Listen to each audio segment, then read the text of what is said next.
आप बताइए, शहर इक़्तिदार का मौसम वैसे तो बड़ा खूबसूरत है, ठंडा भी है, सियासी लिहाज से बड़ा गर्म दिखाई दे रहा है। ये जो 27वीं आईनी तरमीम का जो मुसव्वदा है, आपने भी देखा होगा, जिसका भी हम जिक्र भी कर रहे थे, आपकी क्या टेक है इस पे? ये पास हो जाएगा? जी बिल्कुल, सियासी तौर पे तो ज़ाहिर है आज एक बड़ा हेक्टिक डे होगा, बड़ा दिन है कि प्राइम मिनिस्टर की ख्वाहिश है कि आज तरमीम सेनेट से थ्रू हो जाए। लेकिन चूंकि आप जब वो इब्तिदा में कुछ चीज़ें बता रही थी तो मैं एक चीज़ की तस्हीह कर दूं कि चीफ ऑफ आर्मी स्टाफ का ओहदा मौजूद है। नया ओहदा chairman joint chief of staff की जगह पे चीफ डिफेंस फोर्सेस रखा गया है, चीफ ऑफ डिफेंस फोर्सेस। लेकिन ये जो चीफ ऑफ डिफेंस फोर्सेस हैं, ये ओहदा जो भी आर्मी चीफ होंगे उनके पास होगा। अच्छा। ये किसी के लिए पर्सनैलिटी के हिसाब से नहीं है, बल्कि आज आर्मी चीफ हमारे सैयद आसिम मुनीर हैं, तो वो जैसे ही आईनी तरमीम गजट नोटिफिकेशन हो जाएगा तो वो चीफ ऑफ डिफेंस फोर्सेस भी हो जाएंगे और ये बाले-आज़ ओहदा है। और अभी तक वो आर्मी चीफ, उनकी तकर्री जो है वो 29 नवंबर 2027 तक है। और नवंबर 24 में जो नए कानून बने थे तो एक दफा के लिए एक मुद्दत यानी 5 साल वजीर आज़म और भी बढ़ा सकते हैं। लिहाजा ये ओहदा जो नया तख्लीक किया गया है chairman joint chief of staff की जगह पे, ये आर्मी चीफ की पोजीशन के साथ मुंसलिक है। बिल्कुल। बाकी जो आपने आमिर साहब ये भी बताइएगा कि चेयरमैन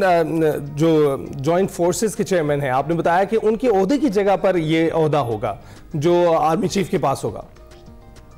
जी बिल्कुल, वो असल में एक सिंबॉलिक ओहदा था chairman joint chief of staff, जो 27 नवंबर को जनरल साहिर शमशाद मिर्जा रिटायर हो रहे हैं और ये ओहदा खत्म हो जाएगा और इनके पास सिर्फ और सिर्फ एक सेरेमोनियल वो थी कि जी ये चेयरमैन है और कभी कभार कोई मीटिंग हो जाए उसमें फोर्सेस की, उसकी वो चेयर कर लें और उनके पास सिर्फ जो एटॉमिक एनर्जी से मुतालिक चेयर वो एसपीडी है, स्ट्रेटेजिक प्लान डिवीजन, वो होती थी। अब ये एक तीनों मुसल्लह अफवाज का नया ओहदा तख्लीक किया गया है, चीफ ऑफ डिफेंस फोर्सेस, क्योंकि सेंस ये आ रही है कि इस वक्त पाकिस्तान के अंदर जो जंग हमने 10 मई को जीती उसमें साइबर स्पेस, आईटी सब मिक्स करके के हमने इंडिया को धूल चटाई और पाकिस्तान से अंदर बैठ के उनके ऊपर ऐसे साइबर वार किए कि उनको समझ नहीं आई थी। तो ये बात देखने के लिए कि एक फैसले करने हो और फौरी करने हो तो एक नया निज़ाम तख्लीक किया जाए मुसल्लह अफवाज के दरमियान कोऑर्डिनेशन का, उसकी बुनियाद पे ये फैसला किया गया है कि ये ओहदा तख्लीक करके ताकि पेशा वराना अमूर में तीनों मुसल्लह अफवाज जो सिनर्जी हमने जंग में दिखाई उसको जाए, क्योंकि दुश्मन को बहुत सारी चीजें हमारी जो नहीं पता थी अब पता चल गई, उससे आगे जाना है और उसका मुकाबला करना। राइट, ठीक है। अच्छा, और आमिर साहब, सेनेटर इरफान सिद्दीकी साहब बीमार हैं, क्या फिर भी हुकूमत के नंबर पूरे रहेंगे और हुकूमत सेनेट से आज पास करवा लेगी? उनकी गैर मौजूदगी में भी कोई फर्क नहीं पड़ेगा? देखिए, कल मैंने सेनेटर अफनानुल्लाह और नासिर भट्ट दोनों से प्राइम मिनिस्टर के शाइये के बाद बात की थी और मेरा सवाल यही था कि हमारा ख्याल था कि 3 ANP के जब मिल रहे हैं आपको तो आपके पास 64 पूरे हो रहे हैं, लेकिन इरफान सिद्दीकी अल्लाह मियां उनको सेहत दे, रात इतलात हमने ऑक्सीजन की दी थी, फिर लेट नाइट ये आया कि वो वेंटिलेटर पे चले गए हैं, अल्लाह मियां उनको शिफा दे। लेकिन जब मेरी ये बात हो रही थी तो वो ये कह रहे थे कि नहीं, हमारे पास सेनेटर्स फिर भी पूरे होंगे और जाहिर है कि ये कोई खुफिया वोटिंग तो है नहीं, जिसने भी वोट डालना है वो पब्लिकली डालेंगे। आप देखें कि जो नेशनल पार्टी है उसके सरबराह के पास, डॉक्टर मालिक के पास राना सनाउल्लाह और तारिक फजल वहां पहुंचे हुए थे रात और उनसे मुलाकात की है, वोट की रिक्वेस्ट की है कि हुकूमत अपने हर इत्तेहादी को साथ जोड़ रही है। और आपको पता है कि पहले भी कुछ इतलात थी कि कुछ लोग, पिछली दफा जब 26वीं तरमीम पास हो रही थी तो JUI के 2 सेनेटर्स का JUI ने इल्जाम लगाया था कि वो हमारे साथ नहीं है, कुछ PTI के लोग भी थे। तो मैंने यही बात स्पेशली पूछी तो उन्होंने कहा कि बस आप थोड़ा सा इंतजार कीजिए, पब्लिक में ही आएंगे, वोट तो किसी ने छुप के नहीं डालना, लिहाजा वोट तो डलेंगे। क्योंकि अख्तर मेंगल साहब के भी 2 थे सेनेटर्स, तो उनकी तरफ से बयान हमारे सेनेटर्स को जबरदस्ती वोट डाले गए। तो वो चीजें अगर देखें तो इस वक्त पंजाब से राना सनाउल्लाह सेनेटर आ गए हैं, KP से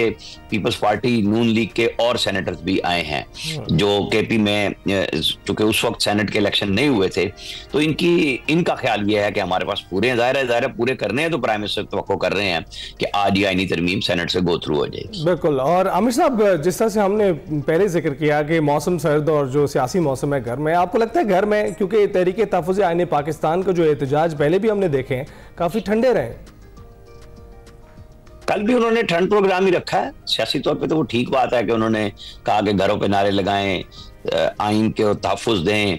सियासी लिहाज से मैं समझता हूं कि अगर महमूद खान अचकज़ई को सही रास्ता पीटीआई ने दिया तो वो इमरान खान के लिए भी पॉलिटिकल रास्ता निकाल लेंगे और सियासी तौर पे जलसे जुलूसों का भी। लेकिन जो मारदार प्रोग्राम चीफ मिनिस्टर केपी के जिम्मे लगा है सोहेल अफरीदी साहब का, और जिस तरह वो बयानात दे रहे हैं अली गंडापुर से थोड़ा सा आगे जाके कोशिश कर रहे हैं, अच्छा। अगर उस तरह की कोई कॉल आ गई इमरान खान की तरफ से इस दफा फिर जैसे 26 नवंबर की आई थी, 24 नवंबर की,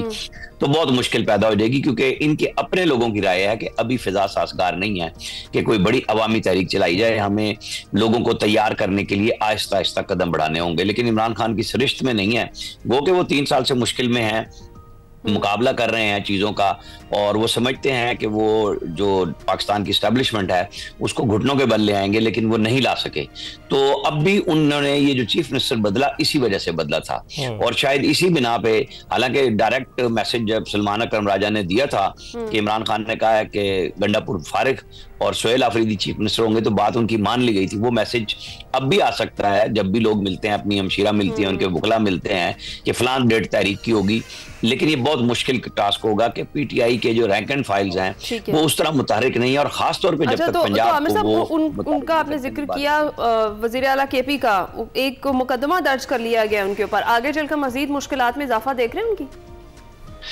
देखिए, ये एक मैसेज है जो नया मुकदमा नए कवानीन के तहत उनके ऊपर दर्ज हुआ है, और जो वो गुफ्तगू कर रहे हैं तो मुश्किलात तो उनके लिए हैं, और ये मैसेज ही दिया गया है कि आप आके बैठ जाते हैं अडयाला के बाहर और रोजाना एक ऐसी गुफ्तगू करके चले जाते हैं। 5 दफा जब आए हैं, हर दफा वो बयानात को और तल्ख करते हैं, मामलात को बेहतर नहीं कर रहे। तो बेशक उनका ये राइट है, इससे कोई बंदा नहीं कह सकता कि वो अपने लीडर से क्यों ना मिले, लेकिन जो वो गुफ्तगू कर रहे हैं उससे लगता है कि इदारों के पास ये रिपोर्ट्स मौजूद हैं कि कुछ और करने जा रहे हैं। वो नवंबर उनके लिए एक बड़ा प्रेशर का था, तो 27वीं तरमीम, क्योंकि प्राइम मिनिस्टर ने अपने तादियों से ये कहा था कि हम इसका टारगेट रख रहे हैं जुमे तक का, लेकिन मुझे ये लग रहा है कि अगर आज सेनेट से थ्रू हो जाती है तो जुमे से पहले ही फिर ये कौमी असम्बली से भी पास करा लेंगे, या हो सकता है 3 दिन बहस के लिए दे दें, वहां तक ले जाएं। लेकिन मुझे लग रहा है कि अगर आज, बहरहाल ये, क्योंकि पहले था कि मंगल तक पास कराएंगे, अब एक दिन तो वो वैसे ही कैबिनेट भी डिले हुई थी, और फिर वो एक दिन भी लेट हुई, जैसे परसों लेट कर दी गई थी, जो पूरा मुसवदा था कैबिनेट ने जो अप्रूव किया था वो सेनेट में पेश किया। देखें अब कि क्या बनता है, लेकिन तैयारियां पूरी हैं हुकूमत की जानिब से, हम देख ही रहे हैं, और कानून और इंसाफ की मुश्तरका कमेटी से तो मंजूरी हो गई है, आज सेनेट से मुतवक्के है और फिर कौमी असम्बली में पेश की जाएगी। आमिर इलियास राना साहब, बहुत बहुत शुक्रिया, मुल्की सियासी सूरत हाल पर आपने गुफ्तगू की।